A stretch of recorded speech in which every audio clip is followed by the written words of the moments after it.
Further debate? I recognize the member for Oshawa.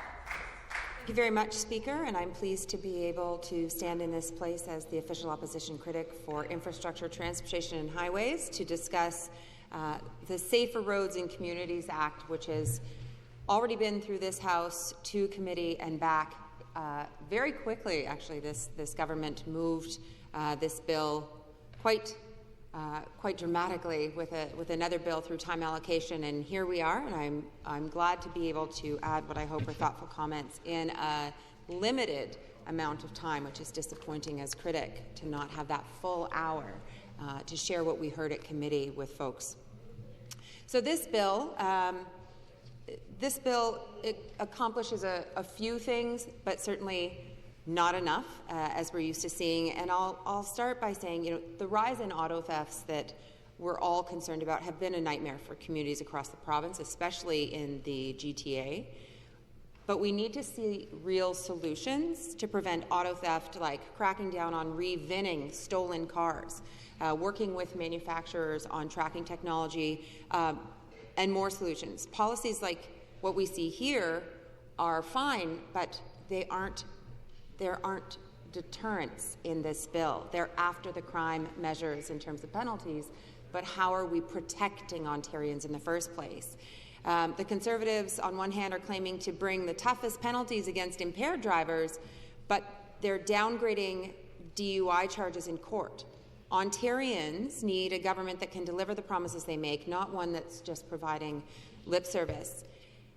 And I'll say, Speaker, as someone who has served as the critic for transportation and highways for a while now, this government speeds through the process and has created awkward legislation like the eBike sections of the MOMS Act and the Moving Ontarians More Safely, or whatever it was, Act, was a tangled mess in a lot of respects, which we told them it was because that's what we were hearing from eBike users, and yet here we are with sections of the MOMS Act that have never actually been proclaimed. Provisions in that Act haven't been proclaimed, but in this Act, they're being repealed, that they're still doing consultations on e-bike classifications because they couldn't get it right before.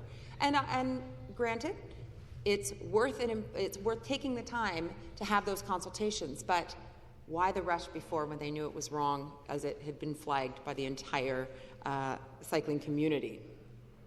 Much of this bill deals with penalty and punishment after the crime, and nowhere do we see preventative measures to keep road users and drivers safe, like the NDP has put forward with Bill 15, which is my bill, more on that later, Speaker, Bill 40 of Vulnerable Road Users Act, things that are not only preventative but have to do with the actual vulnerable road user, and certainly this government doesn't ever consider them, or hasn't in my lifetime in this place. The government has failed to make use of more effective measures to crack down on impaired driving and car theft, such as properly staffing courts to avoid backlogs instead of routinely allowing drunk drivers to plead down to lesser charges. That's something we've raised in this House, and we don't see a solution. Or they could be verifying or investigating VINs to make sure that stolen cars aren't registered with fake VINs. Again, Speaker, stay tuned, more on that. So let's start out with e-bikes and potential classification. And right now, we're in the just trust us phase of this government's legislation. So they're looking to change the language, possibly increasing red tape for e-bike users, unfortunately. We don't know. Bill 197 removes the definition of power-assisted bicycle from the Highway Traffic Act, which means e-bikes will now fall under the definition of motor-assisted bicycle, with vehicles like mopeds that require Class M licenses, plates, and insurance. And we're not sure if the government is intending to regulate e-bikes, all e-bikes, similarly to mopeds. We'd love to know if the government we had tried during committee to get the government to provide more details about its plans for new e-bike regulations. Speaker, I think all of us, anybody using the roads in any capacity, have seen e-bikes and changing active transportation methods, right? Some e-bikes look like bicycles, kind of that bicycle style, maybe a little bit of extra extra pedal assist. Some of us are getting older. I look forward to adding that extra oomph when I need it. Some of them are more of a throttle assist. Think of a moped, almost like a motorcycle. I think everybody recognizes there are challenges on the road and we want people to be safe. We heard that from all presenters and all sides at committee. But what the government is going to do is yet to be determined. And so some of the things that we had heard at committee were about the provisions that were never proclaimed from the Moving Ontarians More Safely Act. And now, so they were never proclaimed. Some of them were good, as we heard in committee, and now here we are and we're seeing them repealed. But we don't know if those same provisions that are being repealed but hadn't been proclaimed but apparently were good, we don't know if they're carrying forward in the next chapter in the regulations, which of course we have no idea what they're planning to do. Jamie Stuckless came to the committee and let us know that Ontario is the only jurisdiction that has a minimum age requirement on passengers.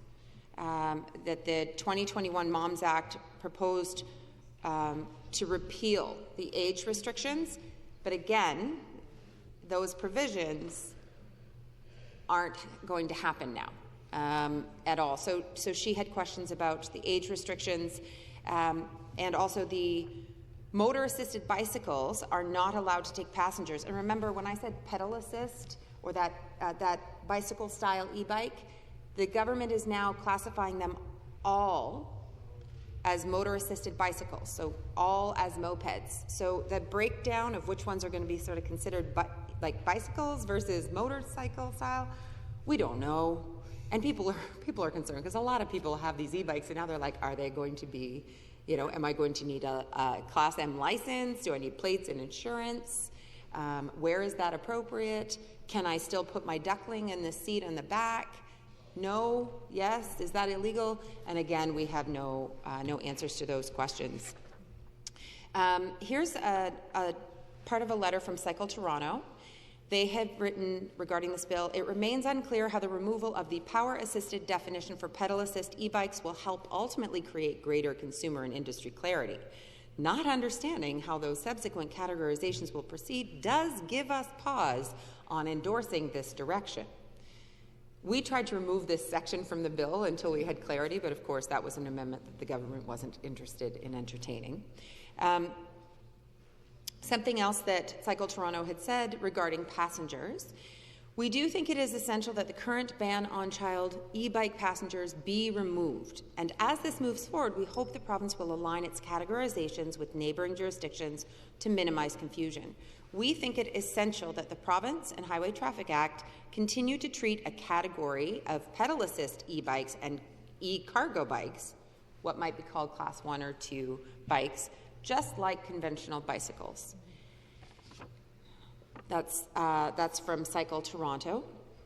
And I'll also add, and I know I can't show it be prop, but the members of the committee had the opportunity to see photos of smiling, happy e-bike users with their kidlets in the back, or kidlets in a purpose-built. I don't think that's quite the right term, but anyway, in a seat that's made for them, that are now going to be considered problematic. These are rear passenger seats on an e-bike. Currently, that would be illegal in Ontario. So Jamie Stuckless raised that issue for us and showed us how absurd it would be. Those are lovely, happy, smiling families that are actively transporting their kids around the community. And I hope the government isn't seeking to keep them illegal. We'll have to wait for regulations. Here is a submission from Mr. Liam Roach, who wrote to us further to that concern. I have concerns about the language surrounding the proposed changes to the Highway Traffic Act, Section 38, Sub 2. Quote, no person who is the owner or is in possession or control of a motor-assisted bicycle shall permit a person who is under the age of 16 years to ride on, drive, or operate the motor-assisted bicycle on a highway, end quote. He says, in particular, no person under 16 shall ride on would prevent any e-bike to be used for the transportation of children, even within a purpose-designed child seat or child carrier. As such, I recommend the language of the proposed bill language be modified to explicitly allow the carrying of children within purpose-built carrying systems, or words to that effect. Additional speed or power limits could be part of this language if there are any safety concerns, and that was submitted by Mr. Liam Roach.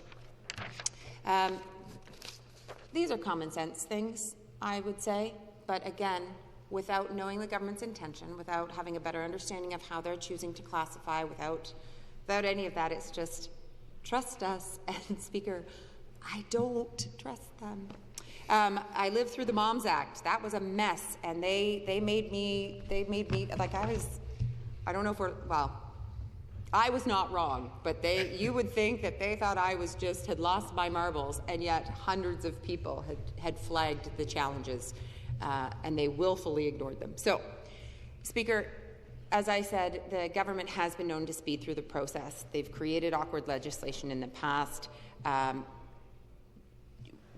We've heard from hundreds of people in that at that time with Bill 282, but Bill 197 removes the definition of power-assisted bicycle.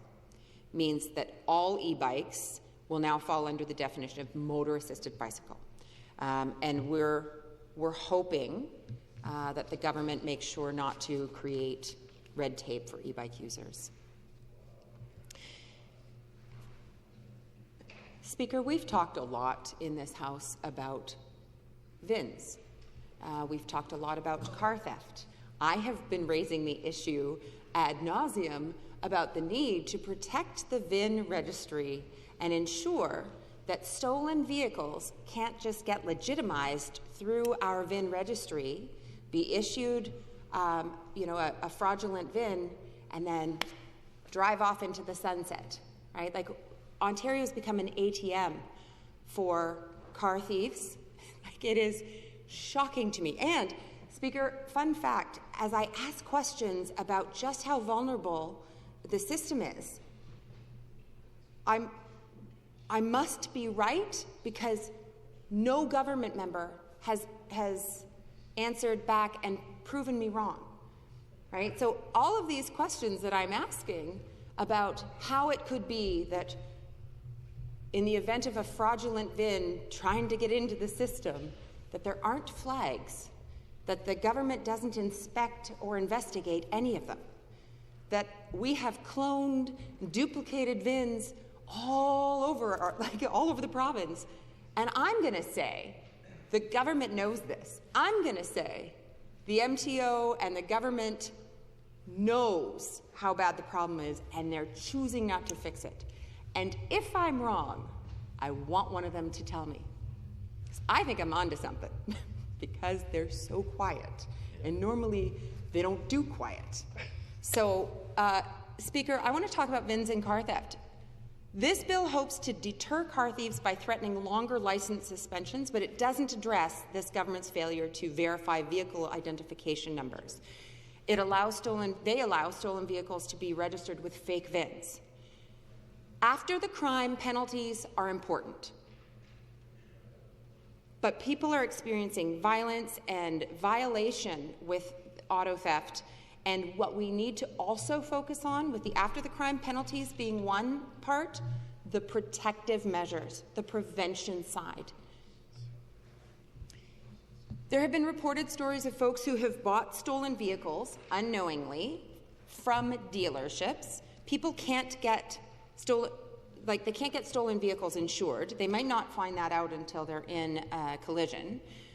People who didn't intend to buy a stolen vehicle don't have a clear path forward for remedy. The dealerships might take them back. Are they going to take the responsibility for having sold unknowingly a stolen vehicle? Because these vehicles are in our system, folks.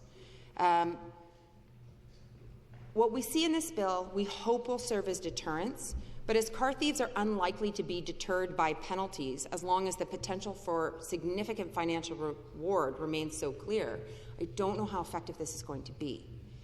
If a would-be car thief is going to lose their license or get in trouble, but they can, climb the ladder of organized crime, I I don't know how they're going to feel about, I'm getting my license suspended. They're already stealing cars. They may drive without a license. They might already be doing that. So not to diminish this, but it can't be the only measure. That is not preventative, folks.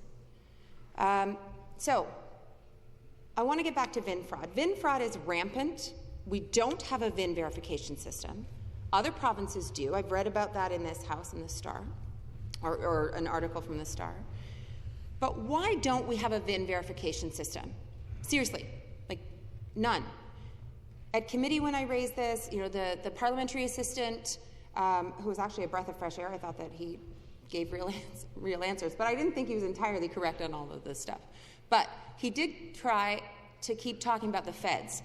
Well, that's an important part of the conversation, but we have a provincial responsibility and a provincial lane that we could stay in a little bit and make things better. So we are provincial. I want to stay in our lane and own up to our responsibility.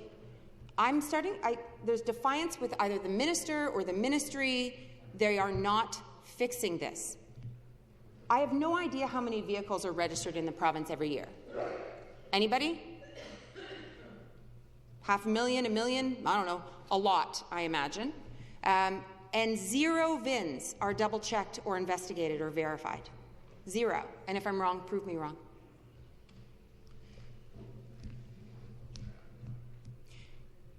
Zero problematic VINs are verified or investigated. How many cars currently are registered in the province that have duplicated or cloned VINs? How many are there? Are there 5? Are there 100? Are there 50,000, 100,000? Do you know? And why don't you know? Or do you know and you're not fixing it? Anyway, I don't understand why on earth this government would keep a broken drive-through lane for criminals so lucrative.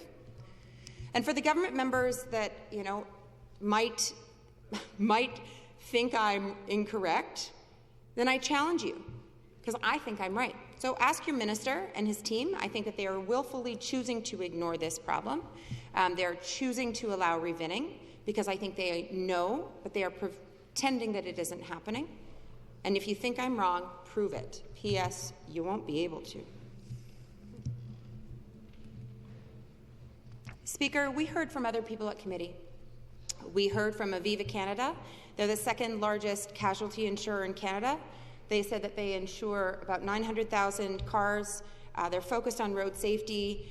They came to speak in support of Bill 197, but in terms of the auto theft provisions, however, they did have suggestions, as I do, as many of us do, on how to make things better. They highlighted that auto theft is growing, that 2023 was a record year for auto theft, and Aviva paid out $800 million. 77% of those cases were in Ontario and the GTA, and they raised that the cost of these thefts are growing. They talked about revinned vehicles being resold or missold. They said that in 2019 there were few and far between, and then now we're in such a different situation. They've seen an increase in fraudulent claims. But the government members heard from the insurance industry, but they have been. They've been hearing from former law enforcement. They've been hearing from current law enforcement. And back to then why aren't they doing anything that is provincial responsibility in terms of prevention? Keeping those fraudulent VINs from getting into our registry, getting on our roads. Speaker, I'll stay in the vein of auto theft here. The transportation enforcement officers that do important work on our roads have been highlighted in this bill, that there's a provision in this bill about speeds that they're allowed to drive as needed. But that is not enough when it comes to the transportation officers and the work that they do. We need to be better supporting them. We need to pay them. We need to pay them to keep them. The biggest thing that can be done is, actually pay the people that we're bringing to the job, and they're not staying. They're getting training. I think it costs something like $165,000 to bring somebody in and train them, but then they're leaving to go to other jobs, other government jobs, other regulatory officer positions that pay so much more. So we need to pay them to keep them. They come in at $82,000. They get their training program, but then the Ministry of Labour might train them as MOL and hire them at $102,000 per year, right? It's a lot of money to train them, but they want to do the job. Let's pay them to keep them. I started by saying I wanted to connect this to auto theft. So at Gananoque, which is like the easternmost truck inspection station in the province, they've had 26 stolen vehicles come through their inspection station. Their enforcement there at Gananoque is going to be going 24/7, and they are increasingly interacting with criminal elements. And in the last 8 months, they said in Gananoque, they have recovered 26 stolen vehicles. Like that's a lot, but it's changing all over the province. It's not just Gananoque, right? Because if they want to avoid Gananoque, that's now going to be going 24/7, like they can drive way out of their way because stolen vehicles are worth it. They go up north. And when we have truck inspection stations that I have been asking about in terms of their repair, in terms of their usability, I did find out at committee from ministry that some of them are not in the best state of repair, right? There is calibration to be done, that some of the scales and truck inspection stations need work. Well, then get on it. This government wants to light like $48 million on fire to rip out bike lanes, but they can't pay transportation enforcement officers, the front lines, in the fight against auto theft, or make sure that we have the tools. They're building shiny new stations, but with this business model, they're not even going to be able to open it or run it. Anyway, the government has problems to solve when it comes to the transportation enforcement officers. We have a lot of work that could and should be done on the roads, and this government knows what it is, and they need to do better. Speaker, this bill talks about impaired driving. Many impaired drivers can avoid criminal convictions thanks to this government's policy that allows drivers to plead guilty to lesser non-criminal charges. And that policy was put in place during the pandemic in an effort to relieve court backlogs. The policy is still in place.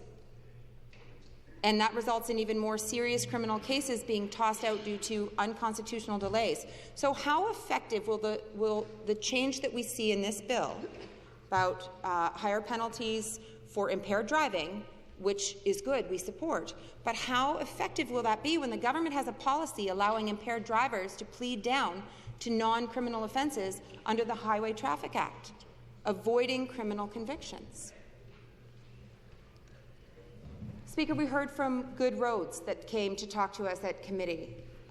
They reminded us of Vision Zero. They reminded us that this was another opportunity to focus on vulnerable road users. Vulnerable road users are not limited to cyclists or pedestrians or folks in wheelchairs who would use the bike lanes. It's also officers at the side of the road, construction workers, people who utilize our roads without the protection of a steel cage, right? Like a car driver.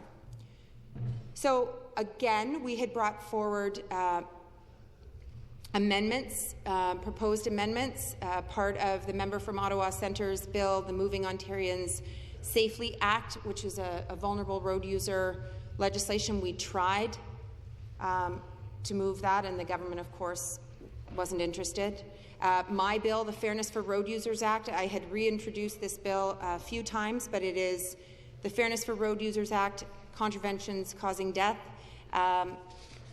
which would allow a meaningful change for families across the province who not only have lost a loved one or had someone suffer significant catastrophic injury, but then also have the additional injury and insult of a maximum $500 fine in the event of terrible things happening. That's what's currently on the book. So my bill you would think would fit with this government's big penalty push about more fair penalties, and yet it is stuck in limbo. So this is a bill that it has important measures, but certainly doesn't have that prevention side, the protective side, and this was a real opportunity for the government to do better to ensure that our roads in Ontario are far safer. Thank you, Speaker.